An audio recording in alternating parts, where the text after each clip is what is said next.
Fala, meu amigo, seja muito bem-vindo aqui a mais um vídeo, mais uma análise aqui do nosso canal Manual Dinheiro, e vamos analisar hoje esse fundo de lajes corporativas Vino 11, que é o Vinci Offices. É um fundo aí bem interessante do segmento de lajes corporativas, tem pago bons rendimentos. Vamos estar aqui apresentando melhor esse fundo, fazer uma análise mais aprofundada dele, os pontos positivos e negativos, enfim, vamos lá. Antes de iniciar, eu só quero lembrar que esse vídeo não é conselho de investimento, certo? E nem recomendação de compra e venda. Então, basicamente, o Vinci Offices é um fundo gerido pela Vinci Real Estate, né? E o objetivo é obter renda, né, através de investimento em lajes corporativas, bem como ganho de capital, com a compra e venda dos mesmos. É um fundo que é uma gestora bem ativa, a Vinci Partners, e ela está sempre movimentando, é um diferencial dessa gestora, certo? Ela está sempre fazendo movimentação na carteira, é uma gestão bem ativa, ok? Apesar de possuir estratégia ampla, o fundo deverá investir preferencialmente em ativos performados, majoritariamente locados e classificados com padrão de classe A. Vamos lá. Então, segmento de lajes comerciais, a data de IPO relativamente recente, o gestor é o Vinci Real Estate, ok? O mandato dele é renda, obter renda pelos aluguéis, e a participação já está começando a ficar bem significativa, 0,89%, né? Apesar de ser ainda relativamente recente, já tem uma boa participação, e a taxa de administração até 500 milhões é 1,20% ao ano, e o valor que exceder 500 milhões até 1 bilhão é 1,10% ao ano, e valor que exceder 1 bilhão, 1% ao ano. Então, quanto mais aumenta o patrimônio do fundo, mais vai diminuindo a taxa de administração, que é uma taxa bastante interessante aí, né? É bem interessante mesmo isso. Então vamos lá. Dividendos. Essa parte, o resultado deles em questão de dividendo tem sido bem expressivo. Os últimos, né, quando a gente vai comparar, obviamente, com os pares, né, do setor, em 2 meses ele distribuiu 7,89%. E só no último mês ele distribuiu 0,75%. Ok? Então é um fundo que tem pago bons dividendos quando a gente compara com os pares do setor. E o histórico de dividendo dele mostra que o dividendo está crescendo, né? Mantém-se alto desde que iniciou e agora subiu ainda mais, ok? E é até interessante porque não teve qualquer prejuízo na época da pandemia, pelo menos questão de resultado aqui, continuou sólido, isso é um dado muito positivo. A cotação vinha aqui na pandemia, caiu e mantém-se abaixo dos patamares que tinha antes. Porém, com uma tendência de alta e agora um período de acumulação aqui, certo? Onde o mercado vai decidir se sobe ou desce. Provavelmente vai subir, vinha na tendência de alta. Vacância física dele é 3,70%, uma vacância bem baixa, bem interessante. Ele está sendo negociado no preço justo, né, de 1, PVPA dele está 1, sendo negociado praticamente com o mesmo valor patrimonial por cota. Bem interessante. Agora vamos ver aqui o relatório gerencial. No início do relatório gerencial ele traz um gráfico que mostra a taxa de utilização de escritórios no Reino Unido para comparar um pouco o mercado. Na pandemia as ocupações de escritórios foram quase a zero, e aí teve a retomada, a segunda onda, e agora vem crescendo a taxa de ocupação dos escritórios no Reino Unido.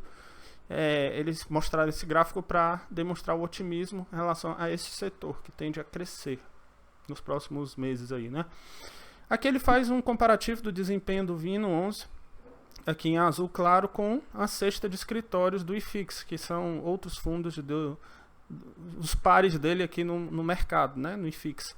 Você pode ver que ele se mantém acima de todos aqui, né? Então performando bem acima, bem interessante, né, o resultado dele.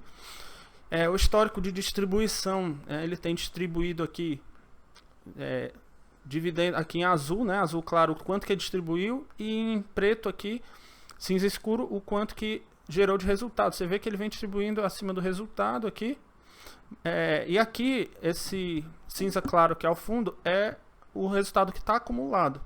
Você pode ver que ele tem uma boa margem de resultado acumulado aqui deu uma caída e já subiu novamente.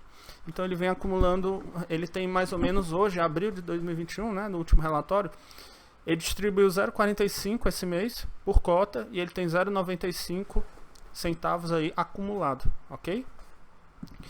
Aqui faz uma estimativa de distribuição, ok? Aqui ele compara, né, as rentabilidades, rentabilidade desde o IPO em relação ao IFIX, ok? Rentabilidade bruta do fundo, rentabilidade em relação ao IFIX é um pouco abaixo, né, menos 0,8, e em relação ao Ibovespa 9,8 acima, ok? Que é a rentabilidade comparado com o índice de mercado do VINO11 comparado com o IFIX, aqui em verde, né, o VINO11 em azul, bem acima, né? Ele só está perdendo no momento para o IBOV, né, que o IBOV está passando um pouco acima, mas ele vinha superando aqui o IBOV e agora está bem semelhante ao resultado do IBOV, né, do Ibovespa, das ações, né? Então, bem interessante o resultado desse fundo, pelo menos até o momento.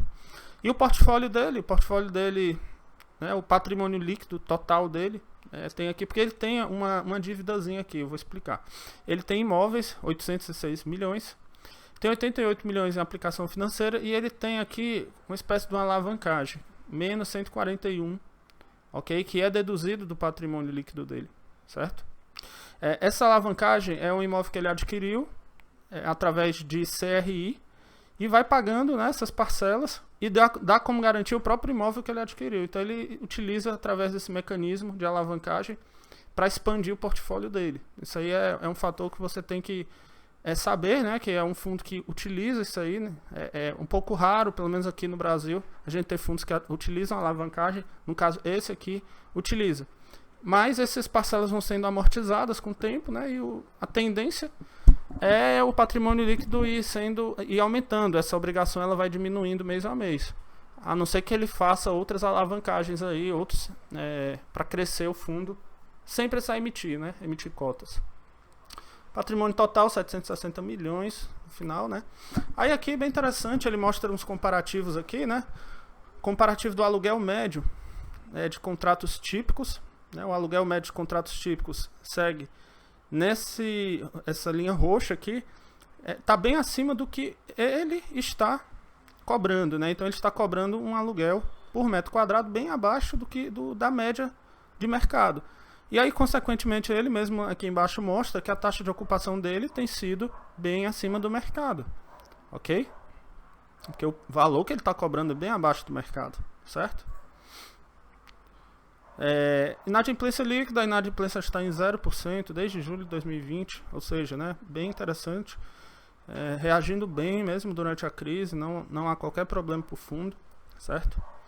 Aqui o mês de renovação dos aluguéis, janeiro, a maioria em janeiro, junho, julho, grande maioria aqui em dezembro, outubro e novembro. Final do ano é o mês de reajuste do aluguel. A idade dos ativos. Interessante, ele traz esse gráfico e mostra a idade dos ativos, certo? De 3 a 5 anos, 20% dos ativos. Até 3 anos, 41%. Acima de 10 anos, 17%. De 5 a 10 anos, 22%. Ok? Interessante. Você pode ver que a maioria aqui dos ativos, né, dele, mais de 50%, se for somar aqui, tem até 5 anos. Então são imóveis relativamente jovens, certo? Bem jovens mesmo.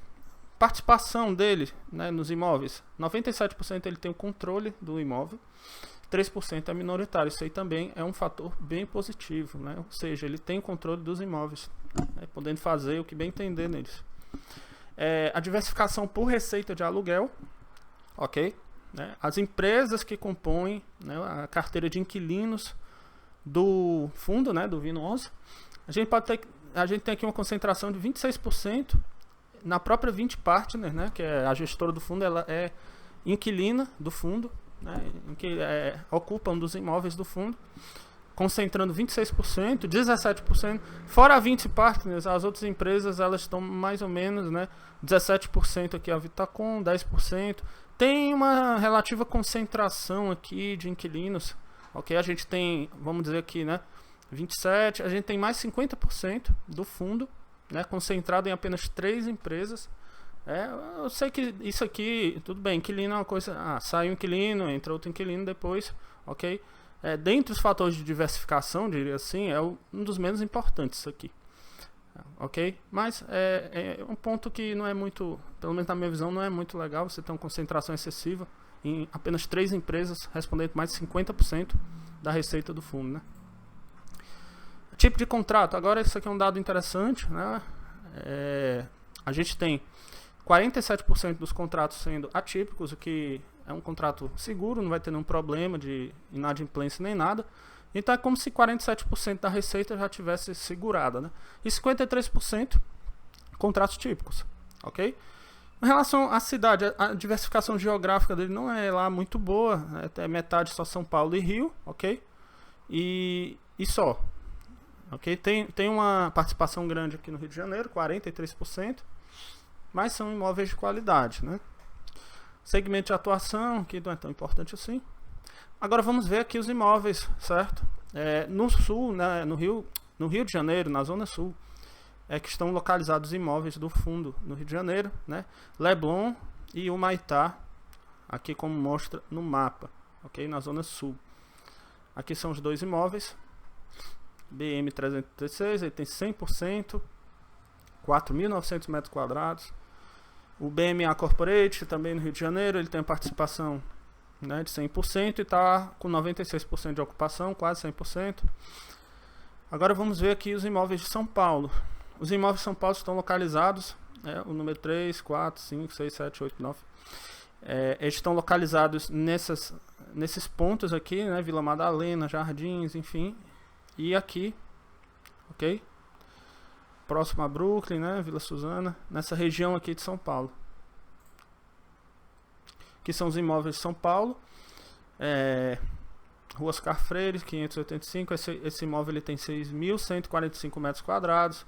O fundo detém 100% desse imóvel. Fica na região de Jardins. Tem esse outro imóvel que fica na região de Pinheiros, né? Alto de Pinheiros. Tem 100% de taxa de ocupação.